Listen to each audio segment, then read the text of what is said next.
হয় এই টাকা আজকে ওনাদের কাছে পৌঁছাতে পারবো না।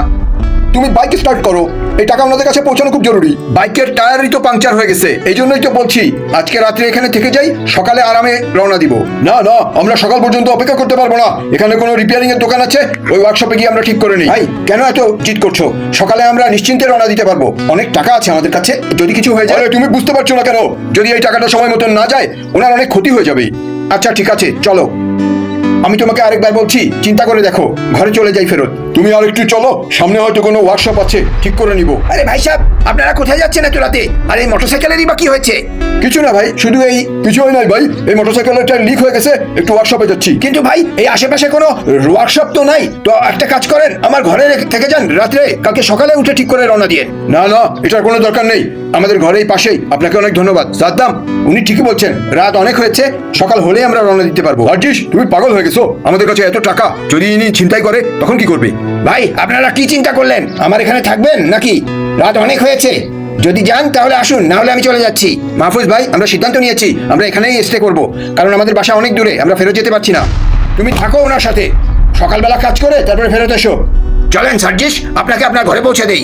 আমি ঘরে চলে আসছি, আপনার কাজটা আমি করতে পারিনি। আরে ওই মোটরসাইকেলটা নষ্ট হয়ে গেছে। আচ্ছা, ঘি যদি সোজা আঙ্গুলে না ওঠে তাহলে বাঁকা করতে হবে আঙ্গুল। তুমি অপেক্ষা করো, আমি এখনই আসছি। এখন আমি আপনাকে যা বলবো মন দিয়ে শুনবেন। আপনার মোটরসাইকেলের বাতাস আমি বের করেছিলাম। কি বললেন মাহফুজ? আপনার শরম হলো না এটা করতে? আমার বন্ধু ঠিকই বলেছিল, আপনার উপর বিশ্বাসই করা উচিত হয়নি। আপনি সার্জিস ধৈর্য ধরুন, আমার কথা মন দিয়ে শুনুন, তারপরে সিদ্ধান্ত নেবেন। রব্বানি, সার্জিস আজকে টাকা নিয়ে রওনা দিবে, আমি ওই ব্যাটারি গলি দিয়ে ওকে নিয়ে যাব। তুমি সময় মতন চলে এসো, একসাথে বাইকটা ছিনতাই করে আমরা চলে যাবো ওর বাইকে করেই। আমি আপনার কোনো কথাই বিশ্বাস করি না মাহফুজ ভাই। আপনি যদি আমার কথা বিশ্বাস না করেন তাহলে একটা কাজ করুন, এই ব্যাগটাকে বাসার মধ্যে রেখে বাহির থেকে তালা লাগিয়ে দিন, তারপরে আমি আপনাকে দেখাচ্ছি সত্যটা কি। ও শিট, এখানে তো তালা লাগানো। এখনই তো খোলা ছিল। রব্বানি ভাই, দেখি আমার মনে হয় ওই ছেলে ওনার কাছে অবস্থান করছে, চলেন ওই বাসায় যাই।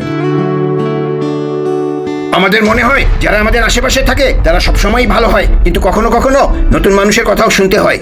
সবসময় ভালো দেখতে মানুষ ভালো হয় এমন নয়। আজকাল আমাদের সব মানুষকে পরীক্ষা করে দেখা উচিত, যত আপনই হোক না কেন, কারণ ধোঁকা সবসময় আপন মানুষই করে, পর না। আমাদের উচিত সবাইকে এক চোখে দেখা এবং কাউকে নিজের গোপন কথা না প্রকাশ করা। মেসেজটি পছন্দ হলে অন্যকেও জানার জন্য পৌঁছে দিন। ধন্যবাদ।